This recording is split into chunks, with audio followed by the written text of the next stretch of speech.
Hillary Clinton has taken her brand new presidential campaign on the road. First stop, Iowa. But how will the new Hillary play in the heartland? Joining me now, Anna Navarro, a Republican strategist who is a supporter of Jeb Bush and advisor to other Republican candidates and a friend of Marco Rubio. I've got Lanny Davis, special counsel to President Bill Clinton, and Connie Mack, a former congressman from Florida and a supporter of Jeb Bush. Welcome to all of you this evening. And first up, let's have a little fun, shall we? SNL, Campaign 2016 and Hillary Clinton, roll it. Now, since we're announcing your candidacy via social media, we thought it would be fun if you actually filmed the video yourself on your own phone.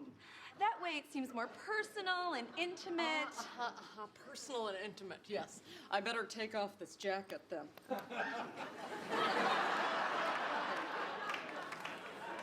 That's much better. Now, want to do some vocal warm-ups and then we'll get started? Ooh, okay, I'd love to. Hillary's a granny with a twinkle in her eye. Hillary's a granny and she makes an apple pie.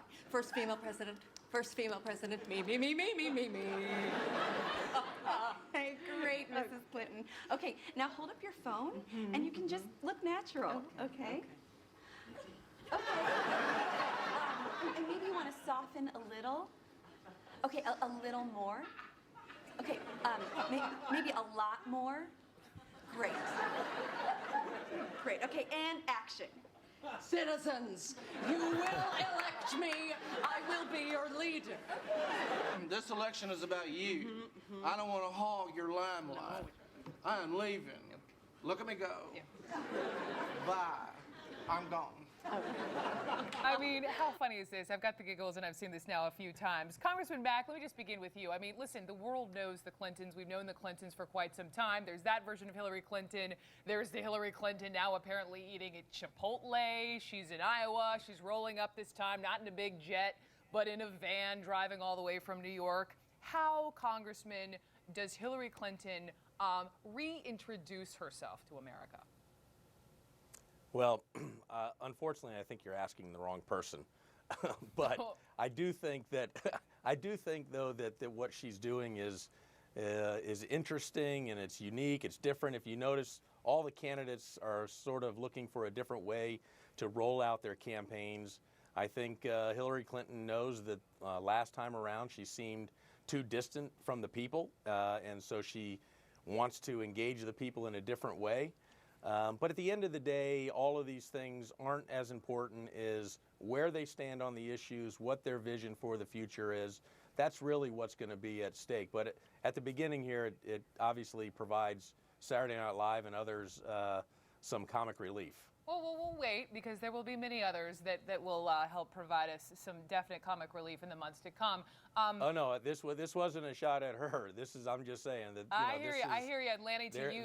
There's a lot of fun going on. I know, and this is the best part of watching SNL. But Lanny, to you, longtime advisor to the Clintons. I understand you actually met Hillary Clinton back in 1969 in line to register for classes at Yale Law. So you go back a little ways. What is her number one obstacle?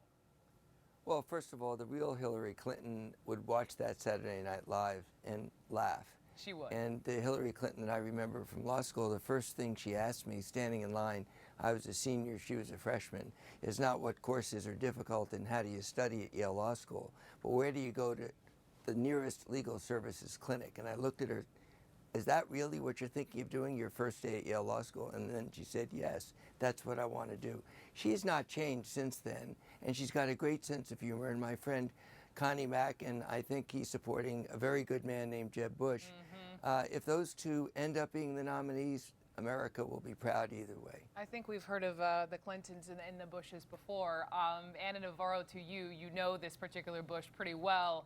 And I was talking to Dana Bash a moment ago because I think it's really going to be interesting to watch with Marco Rubio and presumably with Jeb Bush. And they have this close relationship, and they both come from Florida. And you know the whole narrative. I understand they were on a plane recently. They were sitting side by side, both writing at the same time speeches.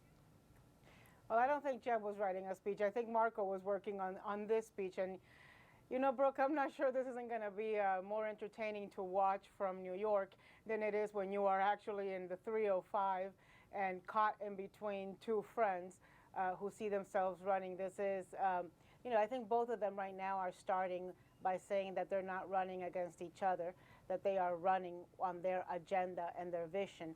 Let's see how long that can be kept up. You know, it gets awkward at times, but these are two guys who have a genuine friendship, long-standing friendship. Jeb was Marco's mentor, and there is, you know, great affection between the two of them. I've witnessed it for years, for decades. I think Connie has too, as he can tell you. So it's going to be interesting to see how it develops. And as a friend of both of them, I do hope that it can stay clean and it can stay about issues, agenda, vision as we go along. Okay. Anna Navarro, Lanny Davis, Congressman Connie Mack, thank you all very, very much. Thank you. We'll be right back. Thank you.